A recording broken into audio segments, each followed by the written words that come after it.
Welcome to Fight Week. How you feeling? Feeling great, thanks. How does it feel to be back, ready to throw down on Saturday, man? Yeah, Vegas beats the snow back home, so happy to be out here and with another fight week, another opportunity to go out and prove why I deserve these opportunities. Can you talk about the streak that you're currently on, right? And it feels like just a couple of years ago, everybody doubting you again. Everybody says, and last time everybody doubted you, you went out and beat up Giga really bad, right? So is this the same kind of situation? Like, can you talk about the skid you're on right now? Yeah, definitely not the way we want things going, but I mean, don't want to beat a dead horse, but I felt like I had won that first fight, and then of the three with Emmett, and then the way things worked out with Allen with the knee, just unfortunate. I feel like that fight didn't even happen. Lost a solid fight to a former champ, and all of a sudden here we are 0-3. Not the way you want to write it up, but it's dangerous kind of focusing too much behind you and too far ahead of you. Right now we got Yusuf Zalal on Saturday, tough opponent, 4-fight win streak. He's it's not easy to do in the UFC, so definitely deserving of a top 10, top 15 challenge, and ready to go and give him a fight come Saturday night. Some ranked fighters don't like to give a chance to unranked fighters to come up, I don't right? give a fuck about that. Why is that? Because everybody's tough. I just don't care either way. A fight's a fight. I don't care who it is, who it's against.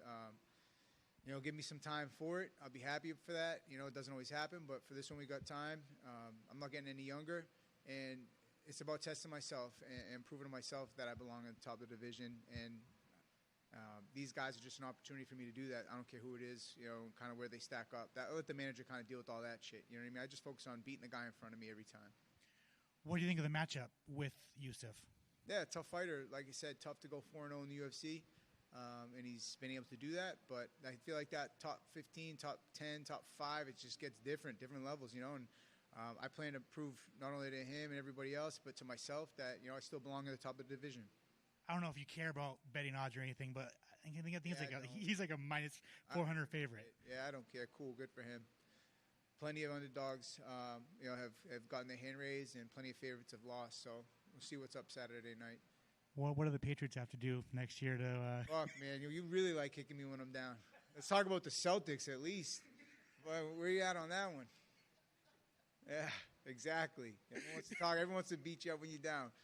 I got one for us underdogs on Saturday. Awesome. Good luck. Thank you, brother. Today we had the Ultimate Fighter guys coming in here that are just starting their journey of getting and being part of the UFC. I don't know if you saw any of them, and does that bring back memories of just when you first started dealing with the UFC? And does that kind of put a little bolt of energy back in you, just kind of see guys that are starting their journey, and you've had such a great career with the UFC so far? Yeah, it's very cool to see. I get reminders quarterly. I run a local event back home, try to do a feeder program in the UFC. We got some former UFC fighters on our cards. Just last weekend, Nick Fury got a big first-round submission at our main event. He is a former UFC fighter as well. He's working his comeback. And that's where I got my start. I fought there 9 times coming up. So every quarter, I get to see these guys that stepped in the same, cage that I stepped in to get here. And I take a lot of pride in just showing them that, fighting in that area, in this cage, you can get to the highest levels of the sport like I've done. And yeah, it's a constant reminder. Even being here in the Palace, Yep. I'm fortunate enough to, stay off site this time, have an Airbnb. But I remember having to stay in the fighter hotels. And I constantly remind myself to be grateful for the blessings that I have and the opportunities in front of me. And I don't plan on wasting them. Come Saturday night, I'm going to go out. You're going to see the best Calvin Kattar on fight night.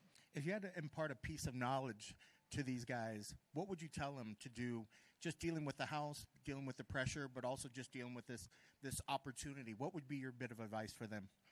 Something I learned from Micah, the mental coach here, is just constantly being able to zoom in and zoom out of things going on. It can be overwhelming sometimes. You're too zoomed out and you're looking at everything. But, that's when times you need to zoom in and just focus on the being in the moment, on the details that you're doing. And I think that's very important, but sometimes you can be so wrapped up in the moment that you don't really have a game plan, so you got to zoom out a little bit. Just to kind of being aware of that sometimes, whether or not you're too zoomed in or zoomed out, and trying to find a way to stay in the present moment and really only focusing on what you can control. You can get lost in all the bullshit. Take things fight by fight, day by day. I focus on even just like I got to eat this next meal in between 1 and 2 o'clock. You know what I mean? And then after that, that's a checkpoint.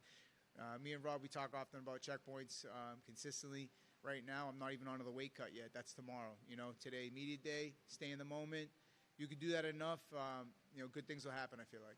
Is that typical for you? Like the weight cut starts on Thursday, like the day before the Yeah, weigh-in? generally.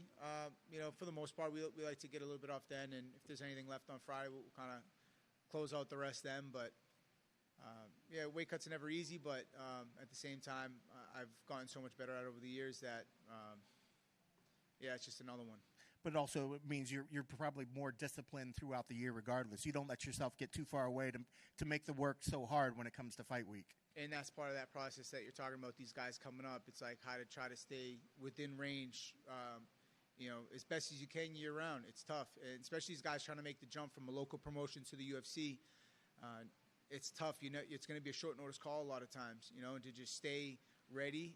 It's very tough when you don't have a date in mind. And you just want to try to be as ready as possible for your opportunities when they come.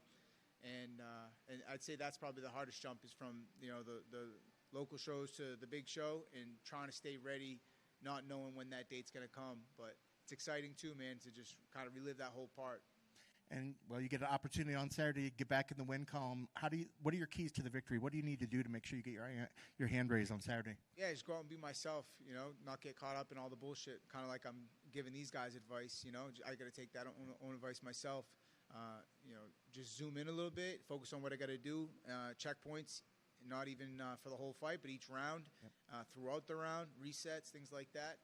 And just stay focused on what I got to do, be ready to adapt. And I got some great coaches and corners in my corner, and just listen to them, and you know that's all you could do. Best of luck on Saturday. Thank you. Good. Thank you, guys.